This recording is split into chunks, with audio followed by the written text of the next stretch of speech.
Silakan Pak, bagaimana persiapan yang menjelang Idul Adha? Ya, secara infrastruktur kita sudah siapkan semua, baik dari rumah potong, ketersediaan sapi, dan juga juru sembelihnya. Jadi kita secara umum sudah ready untuk melaksanakan kurban. Tadi kata Pak Mentan juga everything's ready ya Pak ya, menghadapi Idul Adha, pasokannya sudah cukup dan lain-lain. Nah persiapannya sejauh ini memang sudah dari kapan Pak dan seperti apa sebenarnya keadaan di lapangan? Oh, dari persiapan itu udah dari sebulan lalu ya, terutama untuk infrastruktur. Kita ada perbaikan RPH-nya, lalu kita persiapkan kandangnya, kita juga persiapkan sumber-sumber pasokan dari daerah-daerah. Bagaimana Idul Adha ini berbeda dengan Idul Adha tahun-tahun sebelumnya?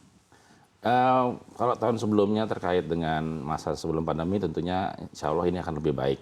Gitu, antusiasme juga lebih tinggi dan persiapan juga lebih matang sih.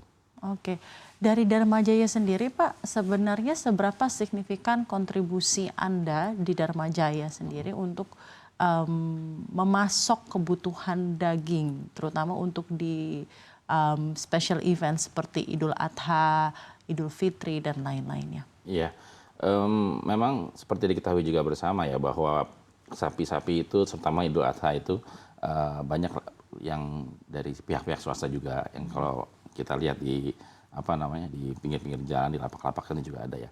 Tapi kita saat ini sudah mempersiapkan antara sekitar 2.000 ekor sapi dan juga 500 ekor kambing yang ready untuk keperluan masyarakat di DKI Jakarta, dan itu akan bertambah terus andainya dibutuhkan. 2.000 sapi ya Pak ya, untuk tahun ini? Tahun ini. Untuk tahun sebelumnya apakah di jumlah yang kurang lebih sama atau seperti apa? Tahun kemarin hanya mungkin sekitar 1000-an.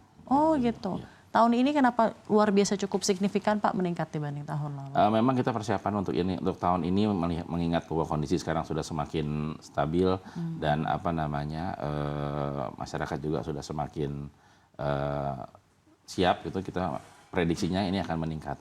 Berasal dari mana saja Pak untuk sapi-sapi yang disiapkan, juga maksudnya kambing, domba, dan hewan-hewan yang akan menjadi pasokan Idul Adha di tahun ini, daerah mana saja? Ya, kita memang bekerja sama dengan daerah tentunya untuk ketersediaan sapi ini, terutama dari daerah dari NTT, dari NTB, dari Bali, Jawa Tengah, juga ada Jawa Timur, juga dari Jawa Barat. Untuk kebanyakan needs-nya itu semua di Pulau Jawa atau seperti apa Pak? Iya, memang untuk keperluan di DKI tentunya ya. Cuman memang karena DKI itu bukan sumber, jadi kita memang harus bekerja sama antar daerah dengan daerah-daerah di sekitar dan juga di luar pulau terutama. Tadi Anda mengatakan bahwa ada peningkatan yang cukup signifikan ya Pak. Tahun lalu di sekitar 1000-an hewan, sekarang di 2.000 hewan ya Pak ya.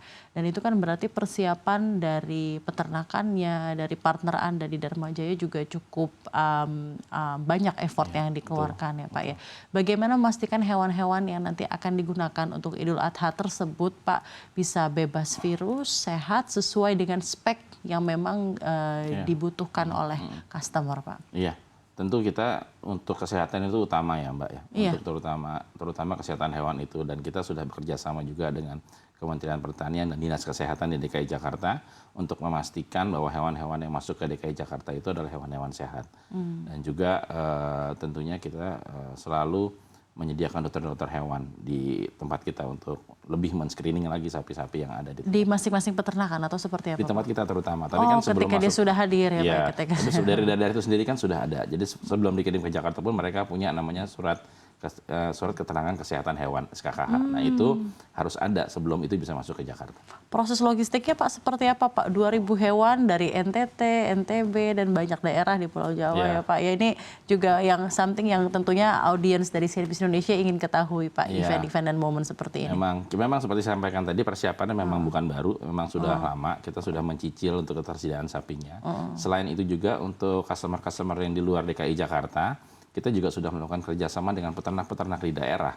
Jadi pada saat ada pesanan untuk daerah, misalnya daerah Cirebon atau misalnya daerah Indramayu gitu, kami sudah punya juga hub-hub di sana untuk segera mengirimkan. Jadi tidak perlu dari Jakarta, tapi dari daerah itu sendiri di mana kita sudah bekerja sama.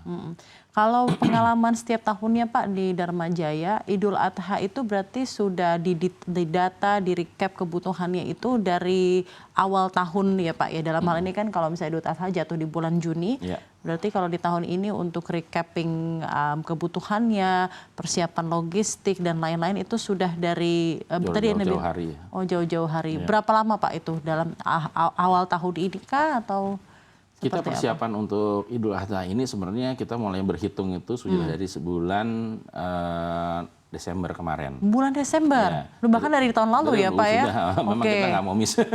Karena ini kan momen ya, momen untuk kita juga untuk apa namanya Idul Adha ini. Dan kita harus persiapkan ini dengan baik, apalagi Dharma Jaya merupakan sentral pemotongan. Jadi itu juga harus kita persiapkan dari jauh-jauh hari. Karena perbaikan infrastruktur itu kan perlu waktu ya. Jadi sudah lebih dari 6 Sudah bulan lebih dari ya 6 bahkan bulan. ya dalam hal ini. Dan nanti juga ada momen-momen berikutnya Iya. Idul Adha. Jadi memang waktu rehatnya begitu selisihnya tidak terlalu besar, langsung mempersiapkan lagi untuk event-event berikutnya. Menarik Pak. Sekarang mungkin ada pertanyaan yang ingin saya tanyakan Pak, karena Kementan kan memberikan eartag nih Pak untuk para hewan yang memang sudah ditandai bahwa ini sudah divaksin ya Pak ya, dan ini sudah bebas penyakit. Nah ini mungkin pertanyaan teknis saja, bagaimana koordinasi si Dharma Jaya Pak, institusi Anda dengan pemerintah terkait penetapan eartag ini? Ya koordinasinya itu 3 sisi ya, artinya dengan Kementerian Pertanian juga dengan Dinas Kesehatan. Kita juga bersyukur sebenarnya dengan adanya eartag itu, karena dengan adanya eartag itu sendiri kita bisa melihat bukan sejarah ya, riwayat sapi itu berasal dari mana, vaksin apa saja yang sudah diberikan.